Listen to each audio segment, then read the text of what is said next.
Queridos, saudamos a igreja com a graça e com a paz do Senhor Jesus. Deus abençoe sua vida, seu lar, em nome do Senhor, nesta manhã de hoje. Aqueles que nos acompanham pela internet, que a bênção de Deus também os alcance. Vamos orar mais uma vez. Abaixe a sua cabeça, vamos colocar nossa vida no altar do Senhor, pedindo para que Ele fale conosco. Pai, obrigado, Deus, pelo privilégio de estarmos em Tua casa na manhã de hoje, porque sabemos que é o Teu amor e a Tua graça que aqui nos reúne, ó Pai, porque se dependesse de nós aqui não estaríamos, Deus. Mas obrigado, Deus, porque tanto tem nos amado, tanto tem feito por nós, e obrigado pelo que o Senhor tem se revelado a nós por meio da Tua palavra.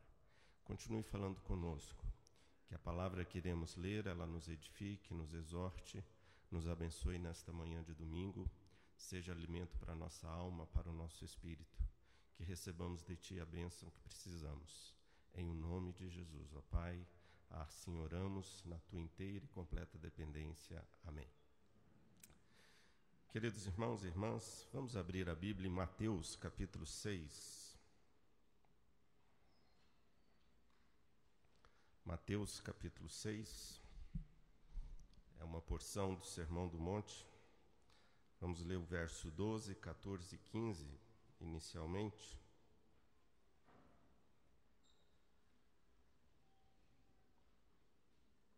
Mateus, capítulo 6.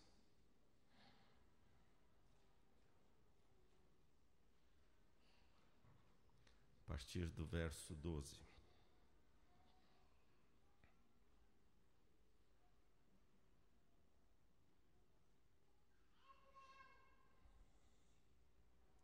E perdoa-nos as nossas dívidas, assim como nós temos perdoado os nossos devedores.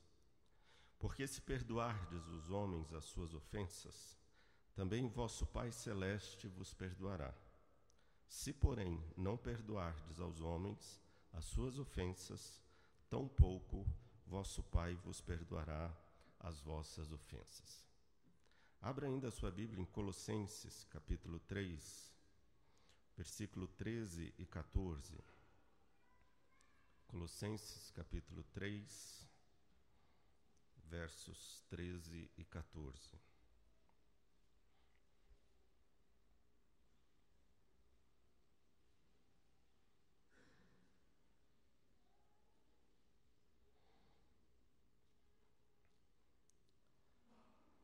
Nos diz a palavra de Deus: suportai-vos uns aos outros, perdoai-vos mutuamente. Caso alguém tenha motivo de queixa contra outrem, assim como o Senhor vos perdoou, assim também perdoai vós. Acima de tudo isto, porém, esteja o amor, que é o vínculo da perfeição. Queridos, queria rapidamente nesta manhã refletir sobre esse tema do perdão.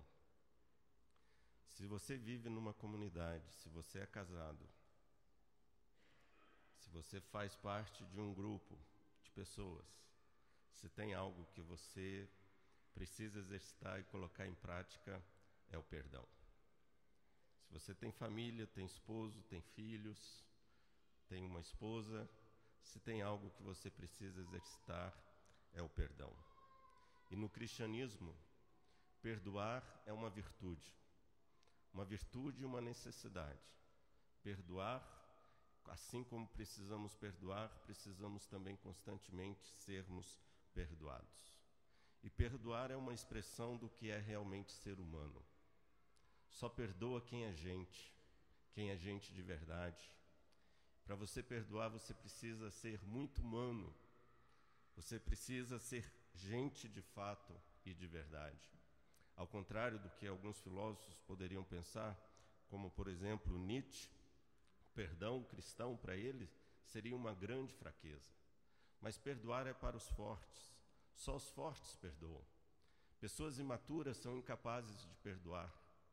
Pessoas infantis são incapazes de perdoar.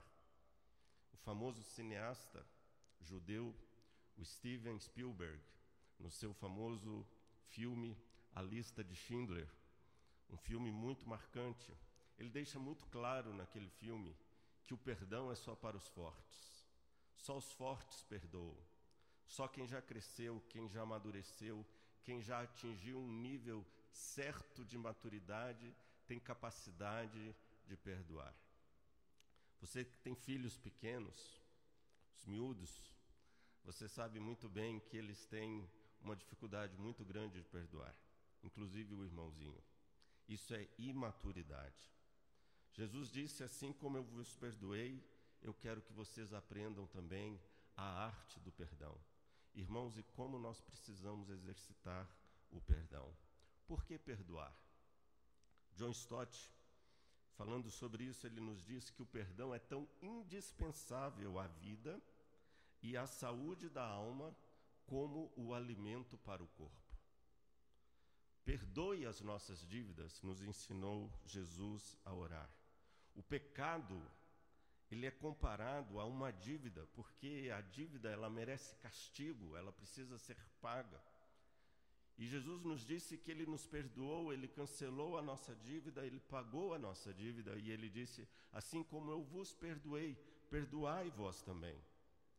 E ele nos fala no verso 14 do capítulo 6 de Mateus, que lemos: porque se perdoardes aos homens as suas ofensas, também vosso Pai Celeste vos perdoará.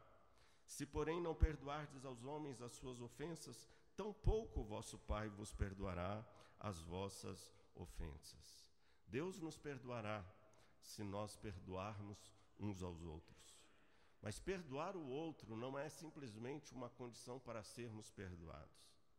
Biblicamente falando, a maior condição para sermos perdoados é o arrependimento. E é o arrependimento que garante o nosso perdão diante de Deus. E Deus, ele perdoa uma pessoa arrependida. E eu digo à igreja, amados irmãos e irmãs, uma das principais evidências de um verdadeiro arrependimento é um espírito perdoador. É alguém que não guarda rancor no seu coração. Lá em Mateus, no capítulo 18, nós temos uma parábola muito interessante, que é a parábola do credor incompassivo. E nessa parábola nós vemos ali um homem que devia aproximadamente muito dinheiro ao seu senhor, aproximadamente, alguns dizem, o equivalente a $50.000. E aquele senhor se sentiu extremamente tocado por causa da grande dívida que aquele homem tinha, e diz o texto que ele se compadeceu e perdoou a sua dívida.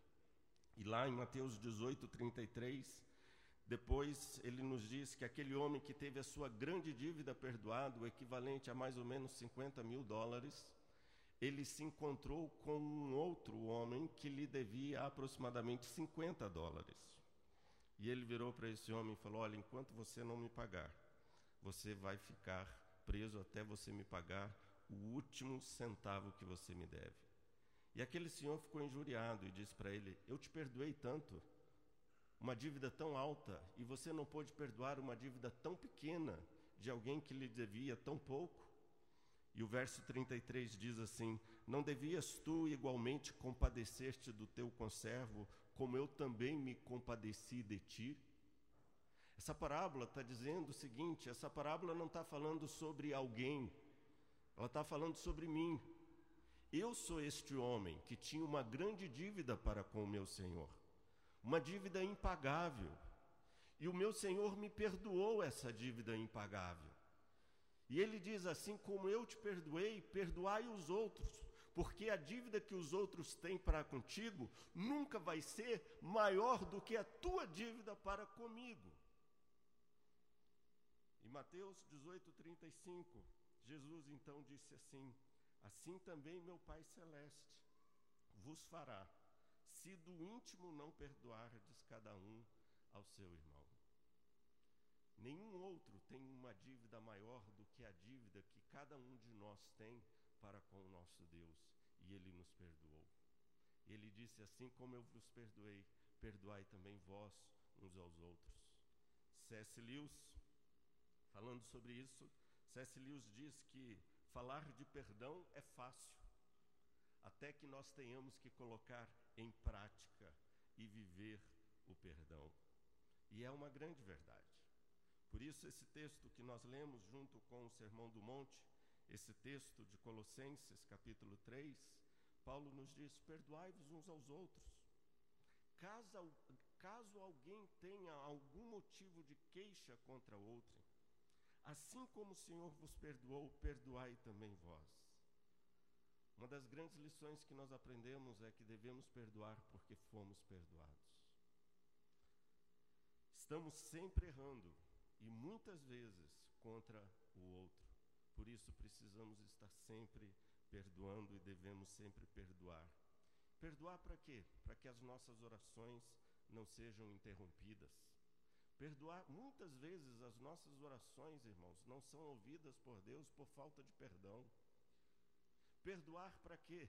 Perdoar para que quando nós viermos aqui ao altar do Senhor, entregarmos a nossa oferta e o nosso dízimo, ela seja aceita por Deus.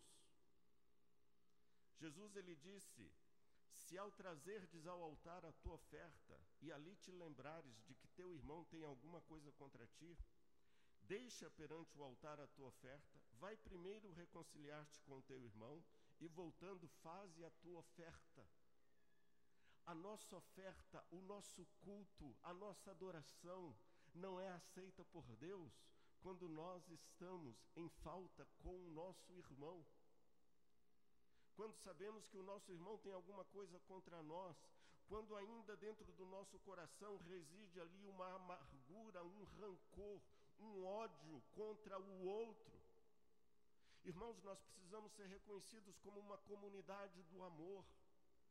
Jesus está dizendo que isso é tão sério, que não importa a oferta que eu entregue no altar dele, se tiver raiz de amargura no meu coração e falta de perdão, a minha oferta não vai ser aceita, o meu culto não vai ser aceito, a minha adoração não vai ser aceita. Ah, pastor, mas eu tenho que amar estas pessoas que tanto mal fazem para mim? John Piper escreveu um livro maravilhoso, eu tenho lido e relido esse livro do Piper, chama O que Jesus espera dos seus seguidores. Uma série de reflexões que Piper faz sobre os evangelhos. E num dos capítulos deste livro de Piper, ele diz o seguinte: o oposto do perdão não é deixar de amar, é não guardar rancor. É isso que define a nossa alma. É isso que esmigalha os nossos ossos. É isso que acaba com o nosso espírito e a nossa vida. A raiz de amargura que depositamos no nosso coração. Ney Anderson é um professor de teologia prática do seminário de La Miranda, na Califórnia, nos Estados Unidos. Ney Anderson, falando sobre isso, ele diz assim: perdoar alguém é concordar em viver com a consequência do pecado daquela pessoa e não usá-la contra ela. É o que Jesus faz conosco. E Jesus está dizendo: da mesma forma que eu faço com vocês, façam o mesmo com os outros. Ira contra o irmão. Quem aqui tem alguma ira contra algum irmão aqui na igreja? Não levante a mão. E se você também, se eu pedisse para levantar a mão e não levantasse a mão, olha, talvez, cuidado, poderia ser um pecado. Mas alguns textos sérios na Bíblia, irmãos, que a gente prefere passar ao largo desses textos. E no Sermão do Monte, no capítulo 5, verso 22, Jesus, falando sobre isso, ele diz assim: a ira contra o irmão, eu porém vos digo que todo aquele que sem motivo se irar contra o seu irmão estará sujeito a julgamento, e quem proferir um insulto a seu irmão estará sujeito a julgamento do tribunal, e quem lhe chamar tolo estará sujeito ao inferno de fogo. Palavras duríssimas. Ira contra o irmão. Gente, eu digo uma coisa para vocês: se eu não posso me irar contra meu irmão, quanto mais contra minha esposa, contra o meu esposo, o meu filho e a minha filha. E quantas vezes nossos filhos aprontam com a gente e a gente se ira e brota aquela raiz de amargura. Jesus está dizendo aqui nesse versículo que menosprezar um irmão coloca a nossa alma em risco. Irar contra um irmão coloca a nossa alma em risco. Por isso o texto de Colossenses que nós lemos no capítulo 3, versículo 14, o apóstolo Paulo diz: sobretudo revesti-vos do amor. Revesti-vos do amor. Um dos sintomas da falta de perdão é falta de amor, falta de misericórdia. Amor é fruto do Espírito. E o primeiro fruto do Espírito é amor. Tudo que vem depois é consequência disso, irmãos. Precisamos pedir a Deus: Senhor, me encha do teu Espírito Santo, me encha do teu amor. Eu preciso exercitar o perdão para com meu esposo, a minha esposa, os meus filhos, irmãos na igreja, muitas vezes cheios de rusga. Paulo diz: acima de tudo, revesti-vos do amor. Quantas vezes o nosso esposo magoa a esposa, fere a esposa? Quantas vezes nós, esposos, magoamos as nossas esposas, a ferimos? Precisamos constantemente estar pedindo a elas e aos nossos filhos perdão. E amor, irmãos, é a marca de quem é gente. Amor é a marca de quem já cresceu, de quem é maduro, de quem já não é infantil. É sintoma de ser, um dos sintomas de ser gente é a capacidade de amar. E é inerente a quem é humano suportar uns aos outros. Sem amor não é possível suportar, sem amor não é possível perdoar. Você ama? Só ama quem é capaz de suportar o outro, independente de quem ele é, e de perdoar o outro. Jesus na cruz do Calvário nos deixou uma das belas lições que nós temos nas páginas sagradas da Bíblia. Pai, perdoa-lhes, porque eles não sabem o que fazem. Pai, perdoa-lhes, porque eles não sabem o que fazem. E às vezes eu fico chorando: Senhor, a pessoa me tratou mal, Senhor, fui tratado mal por fulano, Senhor, olha o que está acontecendo comigo. E toda vez Deus me lembra: olhe para Jesus. Quanto que Jesus foi maltratado, cuspido, mal interpretado. E Jesus naquele momento ele diz: Pai, perdoa-lhes porque não sabem o que fazem. Amada igreja, devemos perdoar também para sermos curados. Devemos perdoar para sermos curados. Deixe-me dizer algo aqui muito importante. A Esli Carvalho, uma psicóloga que temos aqui em Brasília, uma serva de Deus, uma pessoa muito querida que eu admiro muito. Esli Carvalho, ela escreveu um livro muito interessante sobre sanidade e santidade. Sabe qual é a diferença entre essas duas palavras, sanidade e santidade? É o N e o T, é a cruz de Cristo.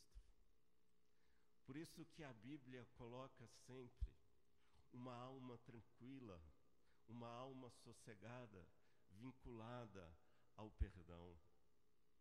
Muitas vezes a Esli Carvalho, ela escreve isso nos seus textos, e especialmente nesse livro dela, a depressão, a tristeza, o rancor, o desânimo, o insucesso está intimamente relacionado à falta de perdão. Perdão para com Deus e perdão para com o próximo. E a Bíblia nos apresenta o pecado como sendo uma doença que vai nos corroendo por dentro, que vai acabando com a nossa alma, com o nosso espírito. O Salmo 51, versículo 8, que é um salmo que todos nós sempre gostamos de ler, ele diz assim: Senhor, faz-me ouvir o júbilo e a alegria para que exultem os ossos que esmagaste. O pecado nos entristece. A falta de perdão acaba com a nossa alma. Ela definha o nosso espírito. O Salmo 51, verso 12, ele diz assim: restitui-me a alegria da tua salvação e sustenta-me com um espírito voluntário. Davi não está dizendo que porque ele pecou, ele perdeu a salvação. Ele está dizendo que porque ele pecou, ele estava extremamente triste e abatido. O pecado nos abate, o pecado nos entristece. A Bíblia nos mostra o pecado como sendo uma doença, um câncer que nos consome. O Salmo 32, por exemplo, ele deixa isso muito claro. No versículo 3, ele fala assim: enquanto mantive os meus pecados inconfessos, meus ossos se definhavam e a minha alma se agitava em angústia.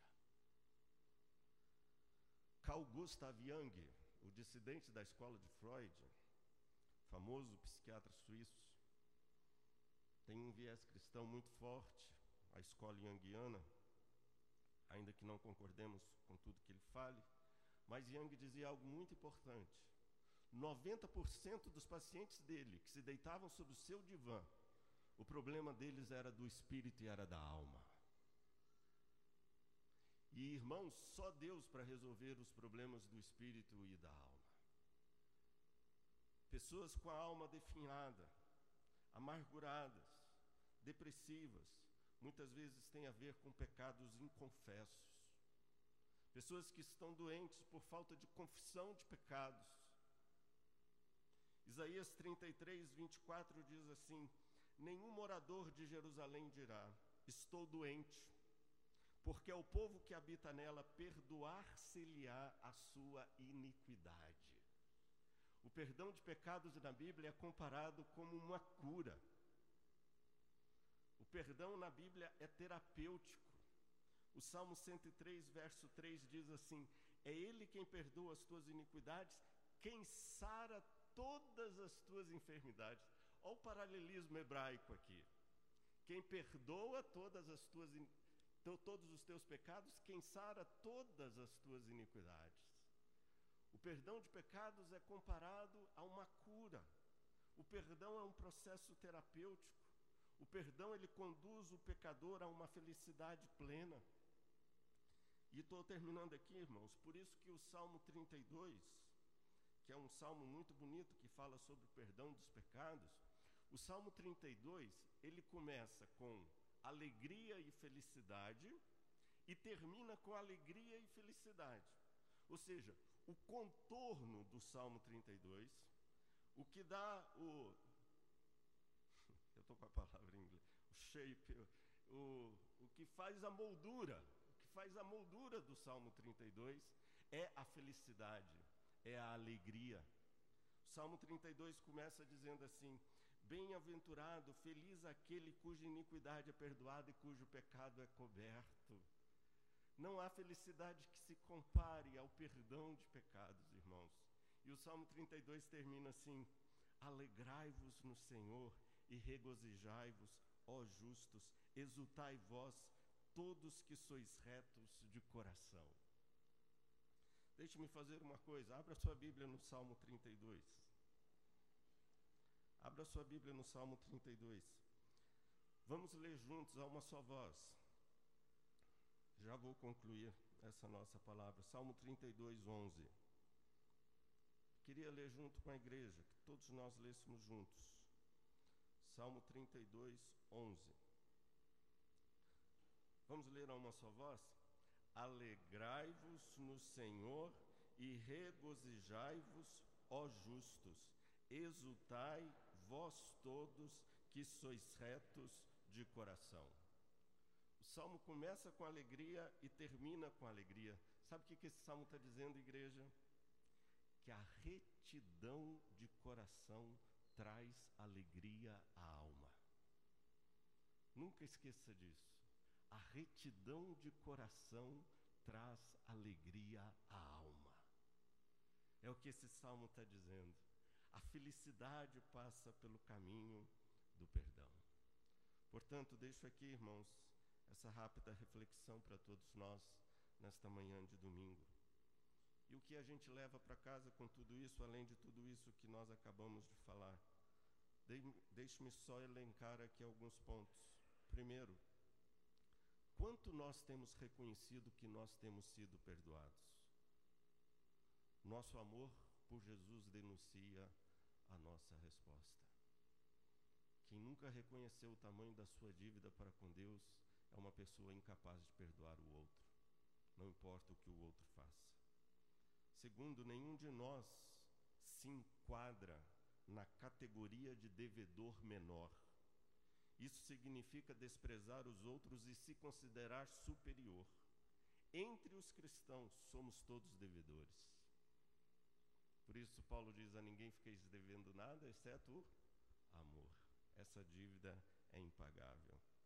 Terceiro, a parábola nos ensina do devedor, que eu falei para vocês, que nós tínhamos uma dívida muito grande para com Deus, uma dívida impagável. Mas Deus pagou a nossa dívida na pessoa do seu Filho Jesus Cristo, dando-nos assim o perdão. E ele disse: assim como eu vos perdoei, perdoai vós também. Amada igreja, que Deus nos dê uma fé prática, um coração que perdoa, que confessa os seus erros e que se arrepende, para a honra e glória dele. Deixo com vocês uma frase de um cristão que muito admiro, Blaise Pascal, filósofo, matemático do século XVII. Blaise Pascal dizia: o homem que conhece a Deus, mas não reconhece a sua própria miséria, torna-se orgulhoso. O homem que não conhece a sua própria miséria, mas não conhece a Deus, termina em desespero. Que Deus nos abençoe, amados, e aplique a sua palavra aos nossos corações.